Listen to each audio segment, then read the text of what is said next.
मेरे प्रियो, फिर से एक बार आज मैं इस बाइबल अध्ययन में प्रभु यीशु मसीह के नाम में आप सबों का स्वागत करता हूं और मैं उत्साहित हूं।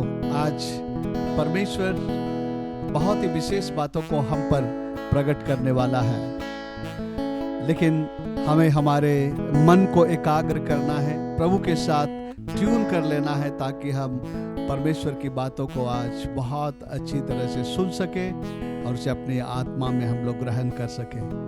और इसके लिए और कोई तरीका नहीं है, केवल एक ही तरीका है कि हम आराधना के द्वारा अपने मनों को परमेश्वर के पास उठाए, स्वर्ग के परमेश्वर से हम आज जुड़ जाएं। और आइए उस परमेश्वर की आज हम स्तुति और आराधना करें। आज का आराधना परमेश्वर के सामर्थ और महिमा को जो है याद करने की है। आइए हम परमेश्वर के सामर्थ को गीत के द्वारा प्रकट करें। हम अपना विश्वास को जताएं कि हम प्रभु और उसके सामर्थ पर विश्वास करते हैं और उसको सामर्थ के लिए हम महिमा देते हैं, उसके पराक्रम के लिए, उसके सामर्थ के लिए। आइए हम परमेश्वर को महिमा दें, हम उन बातों को अंगीकार करें अपने गीत के द्वारा जो परमेश्वर के सामर्थ को दर्शाते हैं। आइए हम लोग इन कोरस के द्वारा परमेश्वर की स्तुति और आराधना करें। सामर्थ सामर्थ यीशु के नाम में सामर्थ, चंगाई की सामर्थ, बंधुआ छुड़ाने का सामर्थ, सामर्थ सामर्थ यीशु के नाम में सामर्थ, चंगाई की सामर्थ जो मुझको दिलाता जय।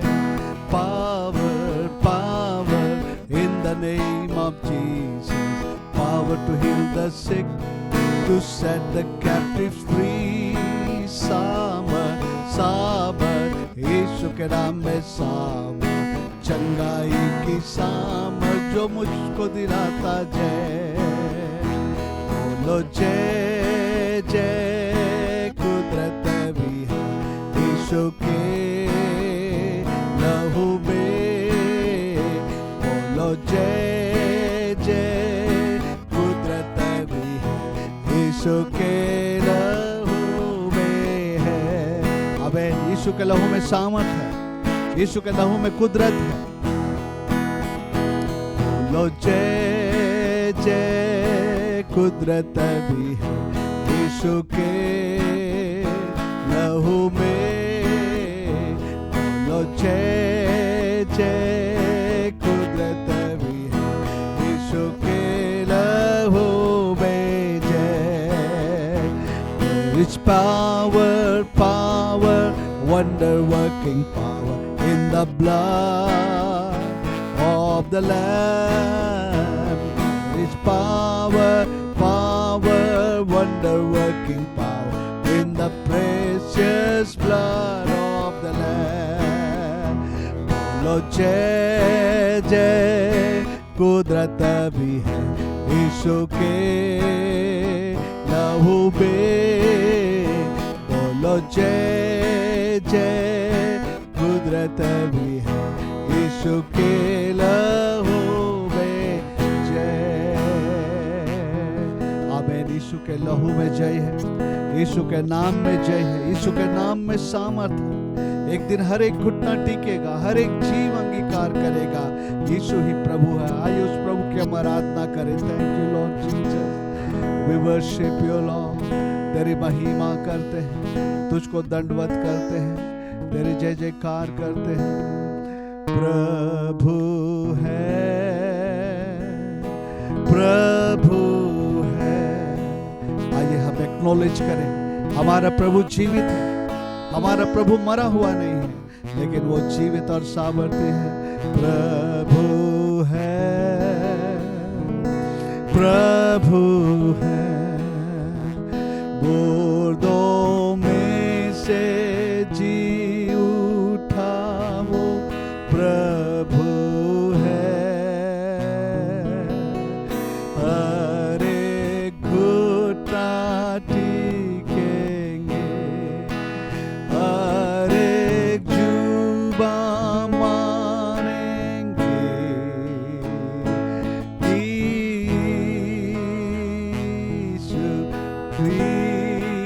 प्रभु है।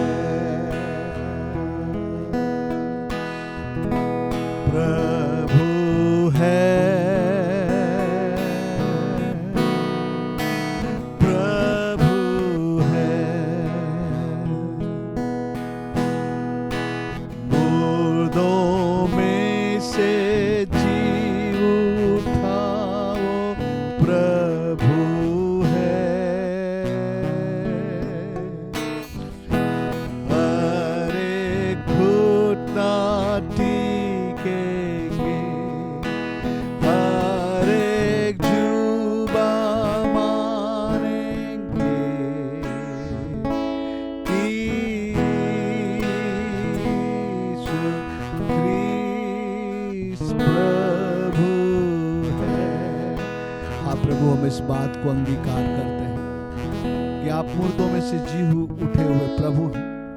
एक दिन हर एक घुटना टिकेगा, हर एक जीव अंगीकार करेगा कि तू ही प्रभु है और तुझे छोड़ा और कोई परमेश्वर नहीं है। अब आपको सारा गौरव, भक्ति और महिमा देते हैं यीशु के नाम से, आमीन। मेरे प्रियो, तो आइए अब हम लोग अपने अध्ययन को आरंभ करें। अगर आपको स्मरण होगा तो पिछले सप्ताह का अध्ययन जो हम लोगों ने किया था, इफिसियों 3 अध्याय 1 से 13 पद तक हम लोगों ने देखा था, और आज हम लोग उसके 14 पद से 21 पद तक का एक एक वचन का हम लोग अध्ययन करेंगे। पौलुस प्रेरित का एक खासियत है उसके लेखन में, अगर आप ध्यान देंगे तो हर परिच्छेद यानी कि पैराग्राफ या अध्ययन का जो विभाजन है उसकी शुरुआत वो इन 2 शब्दों से करता है, इस कारण या इसलिए। अक्सर उसके परिच्छेदों का जो अध्ययन का सिलसिला है इन 2 शब्दों से शुरू होता है। और मैंने आपको बताया था, जब कभी भी आप एक हिस्से को इस तरह आरंभ करते हैं, इसलिए या इसी कारण, तो आप इस बात को समझ जाइए कि पौलुस प्रेरित अपने पिछले अध्ययन के आधार पर ही जो है आगे बातों को जोड़ रहा है। और जब हम इस बात को ध्यान रखते हुए अध्ययन करेंगे तो हमें सारी बातें समझ में आएगी। सो आज हम लोग जो है 14 से लेके 21 पद तक हम लोग अध्ययन करेंगे। सबसे पहले आइए हम लोग 14 और 15 पद को पढ़ें। उसमें ऐसा लिखा है, इफिसी 3 अध्याय 14 और 15 पद, उसमें ऐसा लिखा है, मैं इसी कारण उस पिता के सामने घुटने टेकता हूँ जिससे स्वर्ग और पृथ्वी पर हर एक घराने का नाम रखा जाता है। मैं इसी कारण उस पिता के सामने घुटने टेकता हूँ। यहाँ से पौलुस की प्रार्थना शुरू होती है। घुटने टेकने का मतलब है परमेश्वर से प्रार्थना करना। सो पौलुस प्रार्थना कर रहा है, और निश्चित तौर से जब हम लोग इसको आगे अध्ययन करेंगे हम देखेंगे यहाँ पर पौलुस अपने लिए नहीं प्रार्थना कर रहा है, लेकिन वो कलीसिया के लिए प्रार्थना कर रहा है। बोलता इसी कारण उस पिता के सामने मैं घुटने टेकता हूँ, मैं प्रार्थना में घुटने टेकता हूँ। और मेरे प्रियो, अगले वचन में लिखता है जिससे स्वर्ग और पृथ्वी पर हर एक घराने का नाम रखा जाता है। सबसे पहले तो वो किसके सामने घुटना टेक रहा है उस बात को प्रकट कर रहा है। उसके बाद वो क्या प्रार्थना करना चाह रहा है, 4 प्रार्थना पौलुस करता है। सो वो पिता परमेश्वर के सामने घुटना टेकता है, और उसने खास करके कहा है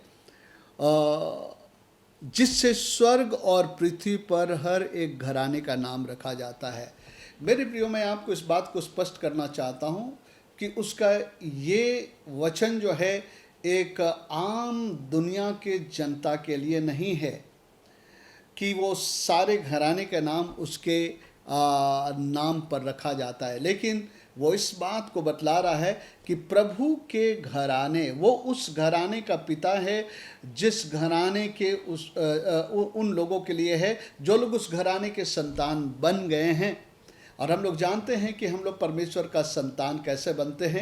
यूहन्ना सुसमाचार उसका 1 अध्याय उसका 12 और 13 पद, उसमें लिखा, जितनों ने उसे ग्रहण किया उसे उसने अपना संतान होने का अधिकार दिया, अर्थात उन्हें जितनों ने उस पर विश्वास किया।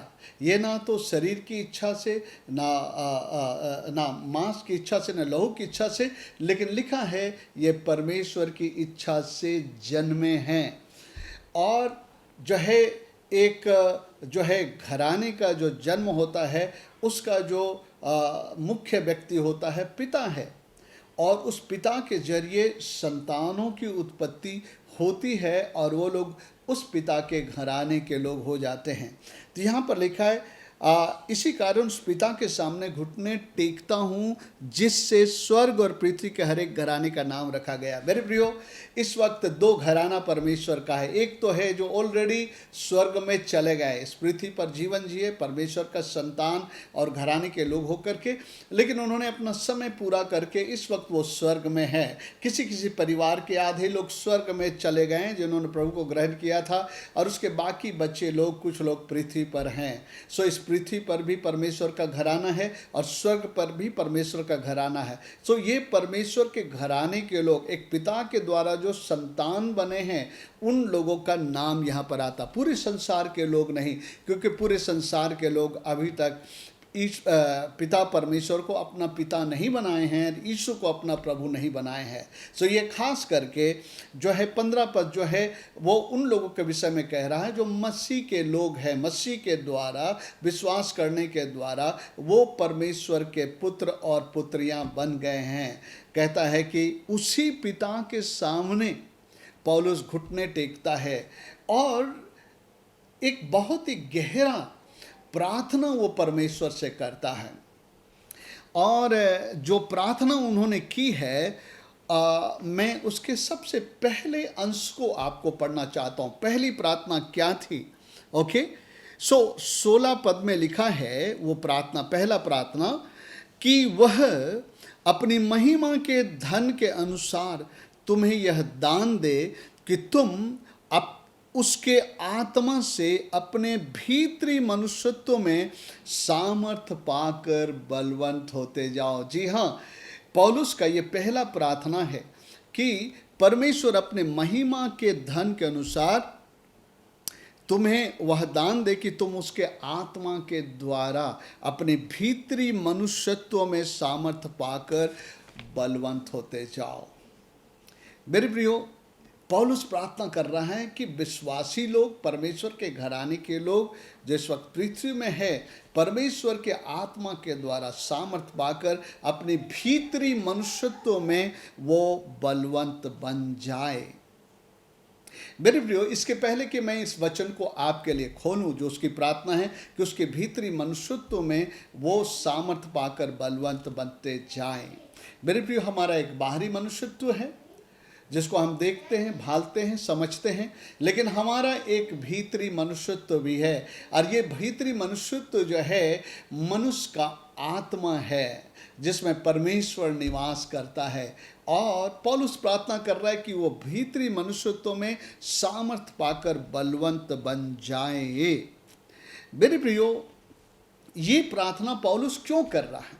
तो इसके पहले कि मैं ये बातें आपको बताऊं, मैं जो हूँ उसके पृष्ठभूमि को लेकर के आता हूँ जो तीसरे अध्याय में हमने देखा। क्योंकि मैंने आपको बताया कि जो है पौलुस तीसरे अध्याय की बातों को ध्यान में रखते हुए ये कहता है, इसी कारण पिता के सामने मैं घुटना टेकता हूँ। ताइए हम लोग उस बात को समझ लें। और वो ये बात है कि परमेश्वर ने पौलुस को एक भेद की बात प्रकट की थी, जो हमने देखा था, जो अब तक जो है किसी पर यह प्रकट नहीं हुआ था। और वो भेद यह था कि परमेश्वर अन्य जातियों को भी, हम लोग देखते हैं 6वें पद में, मेरे ख्याल से तीसरे अध्याय के 6वें पद में वो भेद क्या था, यह कि मसीह यीशु में सुसमाचार के द्वारा अन्य जाति लोग मिरास में साझी, मतलब परमेश्वर का जो मिरास है, जो मिल्कियत है, उसमें वो भी साझी होंगे और एक ही देह यानी कि परमेश्वर की कलीसिया के भागी होंगे और सारे प्रतिज्ञाओं के भागी होंगे। जो यहूदी लोगों को परमेश्वर ने चुना था और उनको जो है प्रतिज्ञा दिया था, और यहूदी लोग सोचते थे केवल वही लोग परमेश्वर के लोग हैं।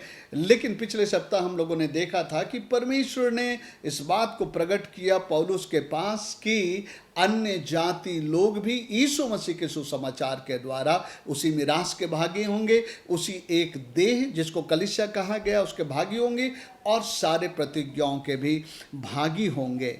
और परमेश्वर ने यह यहूदी और अन्य जातियों को लेकर के कलीसिया की स्थापना की, एक देह बनाया, एक कलीसिया बनाया। यानी कि अन्य जातियों और यहूदियों को लेकर उसने कलीसिया का निर्माण किया। और इस कलीसिया का निर्माण करने के पीछे परमेश्वर का उद्देश्य क्या था? What was the purpose of forming a church, a body? क्या उद्देश्य था? मेरे प्रियो, यहां पर इस बात को 10 पद में प्रकट किया गया है। और इस 10 पद में क्या लिखा हुआ है? उसने कलीसिया को रचा, बनाया। किस लिए? ताकि अब कलीसिया के द्वारा, अभी तक प्रभु यीशु मसीह स्वयं परमेश्वर के ज्ञान और सामर्थ को प्रकट कर रहे थे, लेकिन अब जो है कलीसिया को निर्माण करने के बाद अब लिखता है कि ताकि अब कलीसिया के द्वारा परमेश्वर का विभिन्न प्रकार का ज्ञान उन प्रधानों और अधिकारियों पर जो स्वर्गीय स्थान में है प्रकट किया जाए। परमेश्वर ने कलीसिया की स्थापना इसलिए की है कि प्रधानता और अधिकारों को जो के पास जो परमेश्वर के ज्ञान और सामर्थ को अब कलीसिया प्रकट करे। अब तक यीशु मसीह प्रकट कर रहे थे इन बातों को, लेकिन अब कलीसिया इन बातों को प्रकट करे। और पिछले सप्ताह मैंने आपको बताया था प्रधानों और अधिकारियों का संबंध जहाँ तक है दो लोगों से। एक तो अच्छे स्वर्गदूत जो स्वर्ग में हैं, मिखाएल, गब्रिएल, और जो है परमेश्वर के स्वर्गदूत जो उनके साथ है 2/3। और वो लोग भी जब परमेश्वर के सामर्थ को प्रकट होते हुए पृथ्वी पर देखते, उद्धार के रूप में, चंगाई के रूप में, छुटकारे के रूप में, हमने कहा जब एक आत्मा मन फिराता है स्वर्ग में अनगिनत स्वर्गदूत खुशियां मनाते हैं। उसी तरह परमेश्वर का ज्ञान और सामर्थ जब जब प्रकट होता है वो वहाँ पर खुशियां मनाते हैं। लेकिन और एक प्रधान और अधिकारी हैं, और ये मध्य आकाश में है। ये जो है लूसीफर और उसके स्वर्गदूत जो 1/3 हैं, और ये लोग बुरे स्वर्गदूत हैं। और वहाँ से वो हर प्रकार की बुराइयों को पृथ्वी पर जो है प्रभावित करके उत्पन्न करते हैं। जितने भी हत्या, व्यभिचार, चोरी, भ्रष्टाचारी और जितने भी जघन्य अपराध और पाप है वो उनके प्रभाव से हो करके जो लोग उसके अधीनता में उनके द्वारा पृथ्वी पर उन कामों को कर रहा है। लेकिन परमेश्वर अपने कलीसिया को तैयार किया है कि अब वो अपने नाना प्रकार के ज्ञान को उन पर प्रकट करे। जब हम लोग ज्ञान की बातें कहते हैं तो वो है परमेश्वर कौन है, परमेश्वर के पास क्या सामर्थ्य है, परमेश्वर क्या कर सकता है, ये सारी बातों का एक प्रकटीकरण है।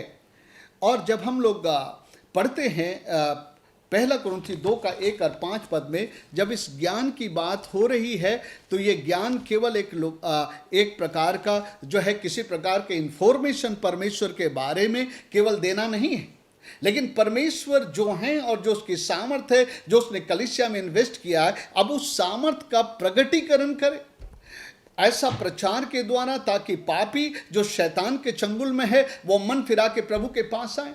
शैतान के द्वारा लाई गई नाशघात करने के लिए रोग और बीमारियों का बंधन या शैतानी अटैक का बंधन जो उनके पास है, यीशु मसीह के नाम से उस सामर्थ को प्रकट करके उन लोगों को आजाद कराएं, छुड़ाएं और शैतान के वश से छुड़ा करके परमेश्वर के राज में प्रवेश करे। ज्ञान का प्रदर्शन का मतलब है उन बातों का कि प्रभु में क्या है, प्रभु में क्या सामर्थ है, प्रभु में क्या आशीष है, प्रभु में क्या ताकत है, प्रभु में क्या बल है, प्रभु में क्या आशा है। इन बातों का प्रकटीकरण। ज्ञान का मतलब मात्र जो है प्रभु के बारे में कुछ जो है उपदेश के द्वारा बातों को प्रकट नहीं करना, लेकिन उस उपदेशों को सामर्थ के साथ प्रमाणित करना। देखिए यहाँ पर जब पौलुस प्रेरित अपनी सेवा के बारे में कहता है, पहला कुरिन्थियों 2 उसका 1 पद से, हे भाइयों, जब मैं परमेश्वर का भेद सुनाता हुआ तुम्हारे पास आया तो शब्दों का ज्ञान की उत्तमता के साथ नहीं आया, लेकिन लिखता है क्योंकि मैंने यह ठान लिया था कि तुम्हारे बीच यीशु मसीह वरन क्रूस पर चढ़ाए हुए मसीह को छोड़ किसी बात को ना जानूं। मैं निर्बलता और भय के साथ बहुत थरथराता हुआ तुम्हारे साथ रहा, और मेरे वचन और मेरे प्रचार में ज्ञान की लुभावने वाली बातें नहीं वरन आत्मा और सामर्थ का प्रमाण था, इसलिए कि तुम्हारा विश्वास मनुष्यों के ज्ञान पर नहीं परंतु परमेश्वर के सामर्थ्य पर निर्भर हो। सो पौलुस कहता है जो शब्द मैंने प्रचार किए वो मात्र जो है लुभावने वाले शब्द नहीं थे, लेकिन वो आत्मा और सामर्थ का प्रमाण था। अगर मैंने उद्धार की बात की तो लोगों ने मन फिराया, अगर मैंने चंगाई की बात की तो लंगड़ा चलने लगा, अगर मैंने दुष्ट आत्माओं को निकालने की बात की शैतान के बंधन से तो सेनाएं उनके अंदर से निकल पड़ी। और मेरे प्रियो, जो श्राप की बात किया तो अब लोग श्राप के बंधन से मुक्त होकर परमेश्वर के आशीष में प्रवेश कर सके, उस सामर्थ को मैंने प्रकट किया यीशु के नाम के द्वारा। सो मेरे प्रियो, यहाँ पर जब ज्ञान को प्रकट करने की बात है कलीसिया की, तो है वो एक सामर्थ के प्रकटीकरण के द्वारा। उतना ही नहीं, पिता परमेश्वर ने यीशु मसीह से कहा था कि जब तू इस पृथ्वी पर अपने मृत्यु गाड़े जाने और जी उठने के कार्य के द्वारा मानव जाति के उद्धार का कार्यक्रम को करके जब तू जिलाया जाएगा और मेरे दाहिनी ओर आकर के बैठ जाएगा, तो उसने कहा था कि तू तब तक इंतजार करेगा जब तक कि तेरे शत्रुओं को कलीसिया तेरे पांव की पीढ़ी ना बना दे। मेरे प्रियो, जब यीशु मसीह इस पृथ्वी पर थे तो शैतान उससे थरथराता था, क्योंकि शैतान के राज्य को यीशु मसीह ध्वस्त करता था, शैतान के चंगुल में से लोगों को छुड़ा लेता था। पाप के बंधुआई में बंधे हुए लोग मन फिराकर उसके पास आ जाते थे। और यीशु मसीह आज पिता के दाहिने हाथ बैठ गया है और अब वो इंतजार कर रहा है कि अभी जो उसका कलीसिया बना है यहूदियों और यूनानियों के द्वारा, अब यीशु मसीह के उस ज्ञान का प्रगटीकरण सामर्थ के साथ ये लोग करें, सुसमाचार के प्रचार के द्वारा और पवित्र आत्मा के वरदानों के सामर्थ के द्वारा लोगों को शैतान के चंगुल से छुड़ाए और उसके राज्य को ध्वस्त करे। क्योंकि भजन संहिता 110 उसका एक पद में इस प्रकार से लिखा है। आइए हम लोग पढ़े भजन संहिता 110 और उसका एक पद में प्रभु ने क्या कहा था यीशु मसीह से। जब पिता के पास वो दाहिने जाके बैठा तो यीशु मसीह ने क्या कहा था, पिता ने क्या कहा था। भजन संहिता 110 का एक पद में, मेरे प्रभु से यहोवा की वाणी यह है, दाऊद लिख रहा है, तू मेरे दाहिने हाथ बैठ जब तक कि मैं तेरे शत्रुओं को तेरे चरणों की चौकी ना कर दे। यीशु मसीह कहता है तू अब मेरे दाहिने बैठ जब तक मैं तेरे शत्रुओं को तेरे चरणों की चौकी ना कर दूं। शत्रु को चरणों की चौकी कौन बनाएगा? क्या पिता परमेश्वर स्वर्ग से बनाएंगे? नहीं, ये कलीसिया में परमेश्वर वो सामर्थ को डालना चाहता है जिसके द्वारा अब शैतान को हर क्षेत्र में कलीसिया जो है मात दे, उनको जो है वो रोके, उनको जो है उसके कार्यों को रोके। जब प्रभु के लोग प्रार्थना में बैठते हैं तो शैतान का कार्य रुकता है, क्योंकि बाइबल में लिखा है मैं तुम्हें बांधने और खोलने का सामर्थ देता हूं। जो कुछ तुम पृथ्वी पर बांधोगे वो मध्य आकाश से कार्य करने वाले दुष्ट के शत्रुओं अंधकार के हाकिमों का कार्य रुक जाएगा, और जो कुछ तुम खोलोगे वो स्वर्ग में खुलेगा। मेरे प्रियो, स्वर्ग से प्रभु का सामर्थ आएगा। मेरे प्रियो, जब दानियल प्रार्थना कर रहा था मध्य आकाश में फारस का हकीम जो दुष्ट की सेना थी उसको रोक रहा था। जब दानियल प्रार्थना किया तो उसके बाद हम लोग देखते हैं कि वहां पर जो है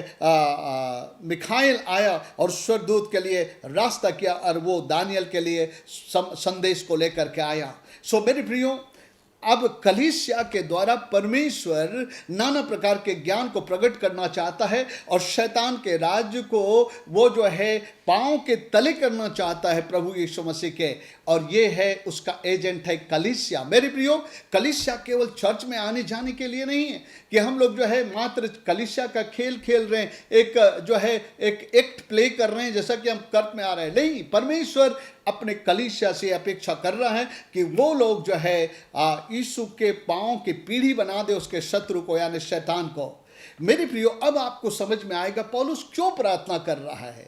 अब आपको समझ में आएगा पौलुस क्यों प्रार्थना किया। अगर कलीसिया कमजोर होगी, पर कलीसिया तो जो है शत्रु को वो यीशु के पांव तले नहीं कर पाएगी। अगर कलीसिया कमजोर है तो सामर्थ का प्रगटीकरण नहीं कर पाएगी। मेरे प्रियो, आज हम लोग मसीह कहलाते और कलीसिया के लोग कहलाते, लेकिन एक प्रश्न पूछना है, क्या आप अंधकार के राज, जो शैतान के राज, जो परमेश्वर का शत्रु है, क्या आप उसको पांव की पीढ़ी विधि बना रहे हैं? क्या आप उस सामर्थ्य में चलते हैं जिससे आप शैतान के कार्यों को आप रोक पाते हैं? जैसे प्रथम शताब्दी के कलीसिया लोग प्रार्थना के द्वारा करते थे, सुसमाचार के द्वारा करते थे, चिन्ह और चमत्कारों के द्वारा, सेवकाई के द्वारा कर रहे थे।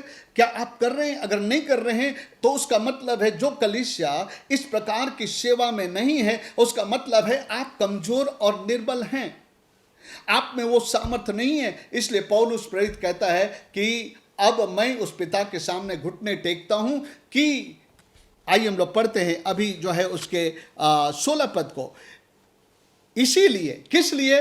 कि यीशु के शत्रुओं को उसके पांव के पीढ़ी हम बना दें, इसीलिए ताकि उसके ज्ञान और सामर्थ्य को, प्रधानता और अधिकार अब तक जो हावी है इस संसार में, उस पर हम परमेश्वर के सामर्थ्य को प्रकट करें।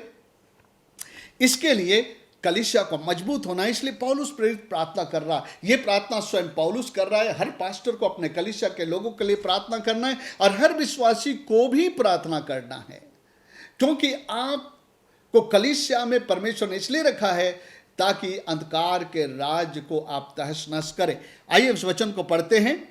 वो क्या प्रार्थना करता है? ऐसा लिखा है कि वह अपनी महिमा के धन के अनुसार, मतलब पिता परमेश्वर तुम्हें यह दान दे कि तुम उसके आत्मा से अपनी भीतरी मनुष्यत्व में सामर्थ पाकर बलवंत होते जाओ। मेरे प्रियो, ये भीतरी मनुष्य तो हमारा स्पिरिचुअल मैन है, हमारी आत्मा है। आपको पता है इसमें सामर्थ की आवश्यकता है। ये तब संभव होगा शैतान को हराने का काम जब कलीसिया के लोग सामर्थी और बलवंत होंगे। यदि कलीसिया के लोग कमजोर हैं तो इन बातों को प्रकट नहीं कर पाएंगे। इसलिए पौलुस प्रार्थना कर रहा है, मेरे लिए और आपके लिए प्रार्थना किया है। और आज मैं आपका पास्टर होने के नाते आपके लिए भी प्रार्थना करता हूं और आपको स्वयं ये प्रार्थना करना है। भीतरी मनुष्यत्व तो मतलब क्या है? हमारी आत्मा। याद रखिए, अगर हम आत्मा में मजबूत हैं तो आत्मा से चलते हुए प्रभु की इच्छा को पूरा करेंगे। लेकिन अगर हम आत्मा में मजबूत नहीं है तो परमेश्वर की इच्छा को पूरा नहीं कर पाएंगे। हम शरीर की इच्छा को पूरा करेंगे और शैतान की इच्छाओं को पूरा कर जाएंगे, क्योंकि हम निर्बल हैं। मेरे प्रियो, जब आदि में परमेश्वर ने मनुष्य को रचा था तो परमेश्वर ने मनुष्य का जो रचने का क्रम था, या जो कहा गया है आत्मा, मन और देह, पहला थिस्सलुनीकी उसका 5:23 पद में कहता है, पौलुस प्रार्थना करता है कि शांति का परमेश्वर आप ही तुम्हें पूरी रीति पवित्र करे, तुम्हारी आत्मा, तुम्हारे मन और तुम्हारे देह को यीशु मसीह के आने तक पूरी तरह निर्दोष और सुरक्षित रखे। आप देख रहे क्रम, आत्मा सबसे टॉप में है, उसके बाद प्राण है यानी मन, भावना, इच्छाएं, और तीसरा शरीर है।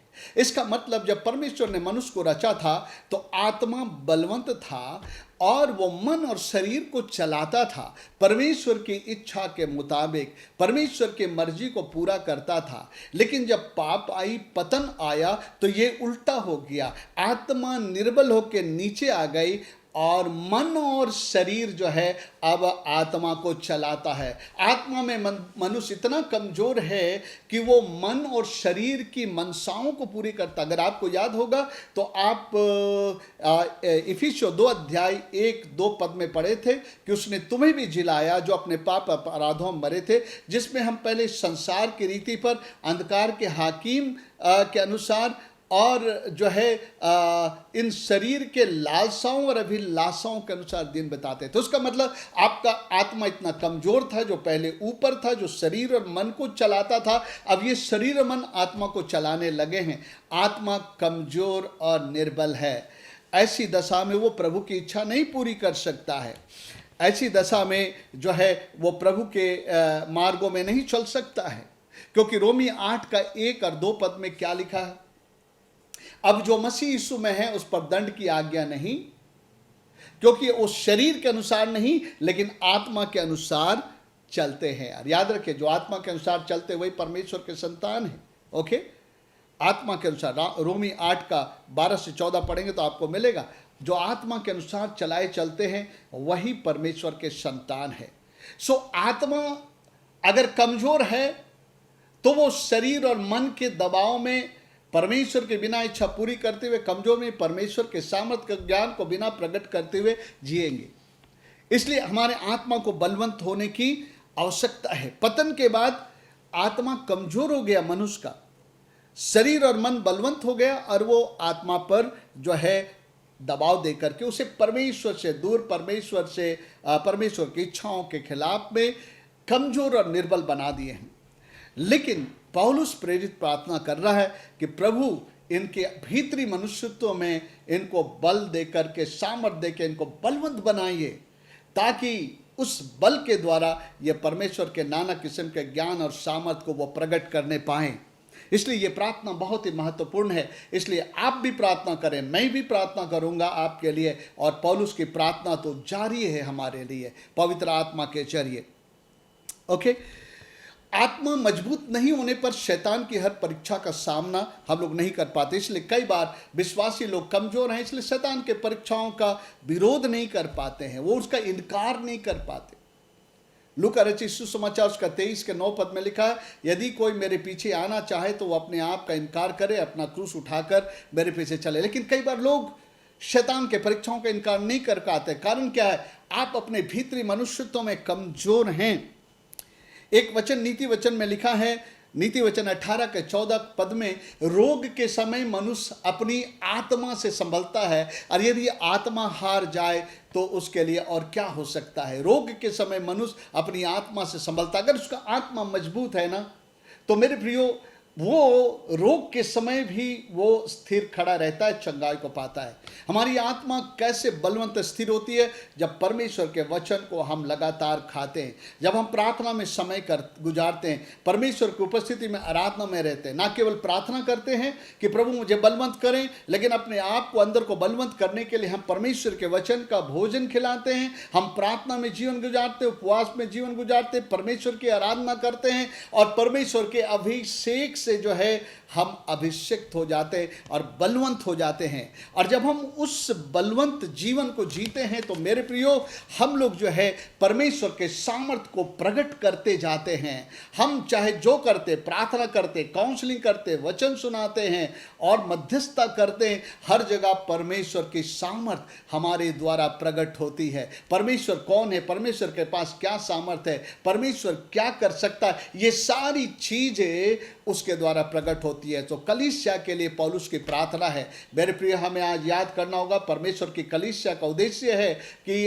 प्रधान और अधिकारों पर परमेश्वर अपने ज्ञान और प्रकाशन को सामर्थ्य के द्वारा लाना चाहता है। इसलिए पौलुस का ये पहला प्रार्थना है कि हम लोग अपनी आत्मा में बलवंत हो। मेरे प्रियो, आइए हम लोग आत्मा में बलवंत हो। अगर आपने प्रभु को जीवन दिया है, अगर हारा हुआ जीवन जी रहे हैं, निर्णय करिए, घुटने में आइए, प्रार्थना करिए कि प्रभु मुझे बल दे मेरी आत्मा में, और वचन को पढ़े, प्रार्थना करे, उसकी आराधना करे, प्रभु की संगति में समय गुजारे। जब आप यीशु के संगति में समय गुजारते हैं तो उसकी सामर्थ आप में जो है प्रवाहित होती है, स्थानांतरित हो जाती है। वचन में ऐसा लिखा है, जिस तरह से लोहा लोहे को चमकाता, उसी प्रकार एक मित्र का मुख अपने मित्र के संगति से चमकता है। जब यीशु के साथ हमारी संगति होती है तो प्रार्थना के साथ साथ जब ये बातें हमारे जीवन में आती है, हम एक बलवंत विश्वासी बनते हैं।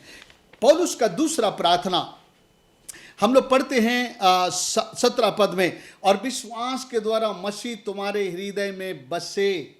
यह पौलुस का प्रार्थना है कि यीशु मसीह, विश्वास के द्वारा यीशु मसीह तुम में बसे। मेरे प्रियो, ये क्या प्रार्थना है कि यीशु मसीह तुम में बसे। हम तो जान रहे कि हमने यीशु मसीह को स्वीकार किया, हमने ग्रहण किया, तो यीशु मसीह हम में रहने के लिए आ गए हैं। तो फिर पौलुस क्यों प्रार्थना कर रहा है कि यीशु मसीह उनमें बसे? मेरे प्रियो, अंग्रेजी में लिखा है ड्वेल, दैट क्राइस्ट में ड्वेल इन यू। मेरे प्रियो, मैं आपसे कहना चाहता हूं कि दो प्रकार के का रहने का हो सकता है। एक हो सकता है कि भाड़े का घर, जहां आदमी जा करके रहता है। भाड़े के घर में उसका जो है मालिकाना हक नहीं होता है कि उस घर में जो कुछ चाहे वो कर सके।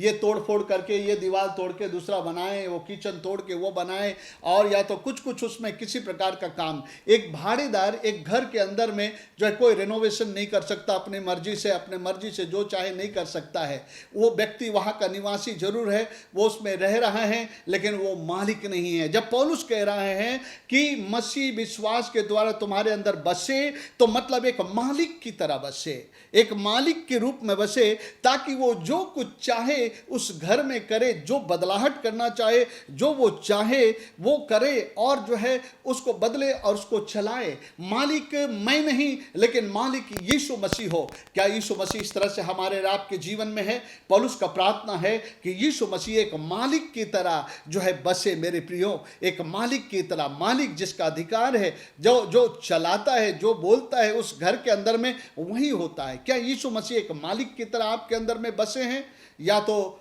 आप अपने मर्जी से चलते हैं? यीशु मसीह को भाड़े के घर में रखे, प्रभु तू रहे, जब जब तकलीफ है, परेशानी है, तब यीशु मसीह आपकी मदद करे, लेकिन बाकी समय में आप जो है यीशु मसीह को नेग्लेक्ट करते हैं। नहीं मेरे प्रियो, हमको यीशु को अपने जीवन में मालिक की तरह बसने देना है। अंग्रेजी में किसी ने कहा इस प्रकार, many time we possess Jesus but Jesus does not possess us। कहने का मतलब है कि यीशु जो है हमको प्राप्त तो बहुत बार हम यीशु को प्राप्त तो करते हैं, लेकिन यीशु हमें नहीं प्राप्त करता। अंग्रेजी में बहुत अच्छा है, many times we possess Jesus, माने हम कहते हैं यीशु हमें मिल गया है, बट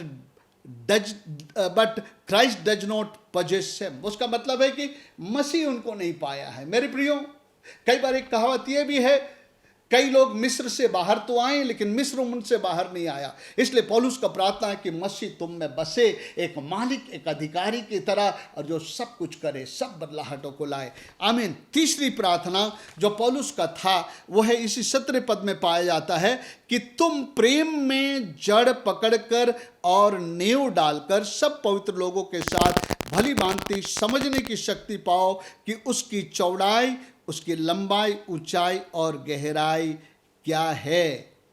बोलता है उसके प्रेम में बसे, कि तुम प्रेम में जड़ पकड़कर नींव डालकर। मसीह जीवन मेरे प्रियो उसका नींव प्रेम है। बाइबल बताती है, पहला यूहन्ना उसका जो है 4 अध्याय में हम लोग देखते हैं कि 7 पद में हम पाते हैं, हे प्रियो हम आपस में प्रेम रखें, क्योंकि प्रेम परमेश्वर से, जो कोई प्रेम करता है वो परमेश्वर से जन्मा है, मतलब संतान बनाए और परमेश्वर को जानता। जो प्रेम नहीं रखता वो परमेश्वर को नहीं जानता, क्योंकि परमेश्वर प्रेम है। मेरे प्रियो, मसीह जीवन का फाउंडेशन, न्यू प्रेम है। यीशु मसीह स्वयं प्रेम है और वो प्रेम में चला। इफिसियों का 5वां अध्याय में लिखता है 1 पद में, इसलिए प्रिय बालकों के समान परमेश्वर का अनुकरण करो और प्रेम में चलो, जैसा मसीह ने भी तुमसे प्रेम किया और हमारे लिए अपने आप को सुखदायक सुगंध के रूप में दे दिया। यीशु मसीह का जो प्रेम था वो अगापे प्रेम था, देने वाला प्रेम था। सो हमारा भी फाउंडेशन जो है, न्यू जो है, प्रेम को होना चाहिए। बोलता है जब हम प्रेम में न्यू डालेंगे ना, तब बोलता है कि प्रेम कि तुम प्रेम में जड़ पकड़कर और नींव डालकर सब पवित्र लोगों के साथ भली भांति समझने की शक्ति पाओ। जब तक हम लोग प्रभु पे प्रेम में नींव नहीं डालेंगे तो परमेश्वर का प्रेम हमें समझ नहीं आएगा। तो लिखा है कि तुम सब पवित्र लोगों के साथ भली भांति समझने की शक्ति पाओ कि उसकी चौड़ाई, उसकी लंबाई, ऊंचाई और गहराई कितनी। मेरे प्रियो, परमेश्वर का प्रेम इतना गहरा है कि शायद हम था ना पा सके उसकी लंबाई, चौड़ाई, गहराई। लेकिन जब हम लोग यीशु मसीह के प्रेम में, अगापे प्रेम में हम अपने जीवन को सौंप देते, हम लोगों से प्रेम करने लगते हैं, 1 कुरिन्थी 13 अध्याय के मुताबिक प्रेम का चरित्र हमारे अंदर में आने लगता है। तो जो भी कि मसीह का प्रेम तो बहुत गहरा है, अगर पूरा ज़्यादा भी नहीं तो कम से कम हम इतना समझते हैं प्रेम के विषय में। लिखता उसका चौड़ाई है तो पूरे विश्व के लिए है, पूरा पश्चिम उत्तर दक्षिण सारे राष्ट्रों के लिए उसका प्रेम है। और उसका लंबाई अगर कहे कितना लंबा है परमेश्वर का प्रेम, तो उसका लंबाई है अनंतता, इटर्निटी, उतना लंबा है, वो कभी खत्म नहीं होगा परमेश्वर का प्रेम अपने लोगों के लिए। अगर ऊंचाई कहे तो प्रभु यीशु मसीह हमको जो है उद्धार देकर स्वर्गीय स्थानों में पिता के पास बैठाया। हम लोगों ने देखा उसने हमें भी जिलाया और स्वर्गीय स्थानों में पिता के साथ बैठाया। और गहराई बोले तो गहराई जो हमारे जीवन में, पाप में, दलदल में हम कितने गहराई में रहते हैं, फिर भी प्रभु यीशु मसीह अपने दया और कृपा से और अपने प्रेम के कारण हमको उस दलदल में से निकालता है जब हम उसको प्रत्युत्तर देते हैं, और हमको धूरे में से निकाल कर सिंहासन पर बैठाता है। सो मेरे प्रियो, कहता है कि प्रेम में जड़ पकड़ नींव डालकर मसीह को प्रेम में नींव डालना है, ये प्रार्थना पौलुस का है। मेरे प्रियो, आइए हम लोग भी प्रेम में नींव डालें। और चौथी प्रार्थना को हम लोग देखेंगे मेरे प्रियो। और चौथी प्रार्थना क्या है? चौथी प्रार्थना जो है 19 पद, और मसीह के उस प्रेम को जान सको जो ज्ञान से परे है, कि तुम परमेश्वर के सारी भरपूरी तक परिपूर्ण हो जाओ। मेरे प्रेम ही एक चीज है जिसको जब हम पा लेंगे तो हम परमेश्वर से परिपूर्ण होंगे। क्योंकि जब हम कुलुस्सियों के पत्री में 3 अध्याय में 12 पद से बहुत सारे आत्मिक गुणों को हम लोग देखते हैं कि तो परमेश्वर के चुने हुए और पवित्र लोगों के नए करुणा, भलाई, दीनता, सहनशीलता और क्षमाशीलता, इन सब को धारण करो, तो सबके ऊपर प्रेम को जो सिद्धता का कटुबंध है उसको बांध लो, कहता है। यानी कि प्रेम का जीवन, परमेश्वर को पहन लो, वो प्रेम है। बोलता है कि तब जो है तुम परमेश्वर के भरपूरी से परिपूर्ण हो जाओ। परमेश्वर के सारे भरपूरी से। मेरे प्रियो, हमारे जीवन में परमेश्वर के भरपूरी आने चाहिए। 30 गुना नहीं, 60 गुना नहीं, लेकिन 100 गुना भरपूरी हमें चाहिए कि हम परमेश्वर से भर जाएं। मतलब परमेश्वर जो हैं वो हमारे अंदर भी आ जाए। लोग जब देखें हमें तो जाने ये व्यक्ति, इंसान संसार में अलग लोगों से भिन्न है, क्योंकि उसका बोली, विचार, चाल चलन, व्यवहार और उनका हर चीज जो है एक अलग है, अपने परमेश्वर से जो है भरा हुआ है। मेरे प्रियो, ये एक दिमागी ज्ञान नहीं है प्रेम का, लेकिन इसको हम लोग कहेंगे वो प्रेम जो अनुभवात्मक प्रेम है, एक्सपीरियंस लव, एक्सपीरियंशियल लव। यानी कि यीशु मसीह जैसा प्रेम किया, पिता जैसा प्रेम किया, जब उसी प्रेम से हम भी विभोर होकर के अपने प्रेम को प्रदर्शित करते हैं, तब जो है हम कहते हैं कि वो प्रेम मेरे बोली पे नहीं है, लेकिन वो मेरे जो है सत्य व्यवहार में है।